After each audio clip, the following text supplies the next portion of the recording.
Alors, tout d'abord, je tiens à m'exprimer auprès des forces de l'ordre et du policier que j'ai blessé, car ce n'était pas du tout mon intention. J'ai commis un acte qui n'était pas forcément très réfléchi. J'ai voulu aller au travail, j'ai voulu forcer le barrage. Et c'est là où, en fait, tout a dégénéré.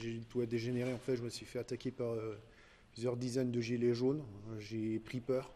Ils ont essayé de me sortir de ma voiture. L'action était assez violente. J'avais le pied sur l'embrayage. J'ai fait avancer mon véhicule. C'est que quand j'ai entendu le choc, que j'ai vu qu'il y avait quelqu'un qui était sur mon capot. Et en fait, je n'ai même pas vu que c'était un policier. C'est qu'après, quand j'ai été interpellé, quand les policiers m'ont interpellé, où on m'a appris que c'est un policier que j'avais renversé, mais mon intention n'était de renverser personne, ni un policier, ni un gilet jaune, bien sûr. Comment vous allez là? Parce que c'est 48 heures. C'est d'abord le moment où ça vous est arrivé, c'est dur. Vous avez subi 48 heures de garde à vue. Vous avez passé là toute la journée avant de comparaître. Là, comment vous allez? Je vais dire que c'est pas facile, que c'est une expérience nouvelle pour moi. J'espère qu'elle se reproduira jamais. C'est vrai que c'est très long et on se pose beaucoup de questions sur ce qui va se passer, sur ce qui va nous arriver. Et voilà quoi, donc c'est assez éprouvant. Après, je peux comprendre qu'il y a eu le temps de l'instruction, il y a eu le temps de la justice doit passer également, puisque ce sont quand même des faits graves à la base, puisqu'à la base j'étais inculpé de violence volontaire avec arme sur dépositaires de la force publique qui ont été requalifiés en violence involontaire. À la base, c'est quand même des faits assez graves pour lesquels on risque très vite une peine de prison ferme.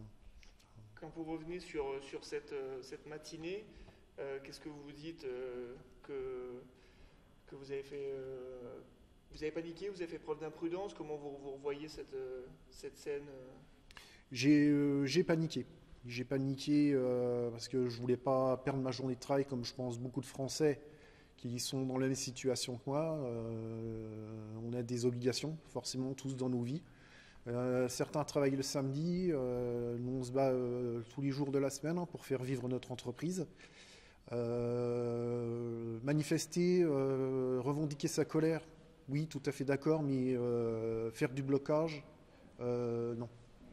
Ce Non. mouvement, vous ne le comprenez pas? Ce mouvement, je le comprends tout à fait. Je comprends que les Français en aient assez de toutes les taxes, de l'augmentation du prix du carburant, de la dégradation de la vie en général. Je peux comprendre ça tout à fait, mais pas dans les moyens qui sont employés par les Gilets jaunes pour mener leur combat à bien. Qu'ils trouvent d'autres solutions que le blocage, parce qu'il y a des gens qui travaillent, il y a des commerces qui ont perdu énormément d'argent, et en fait, c'est se tirer une balle dans le pied soi-même.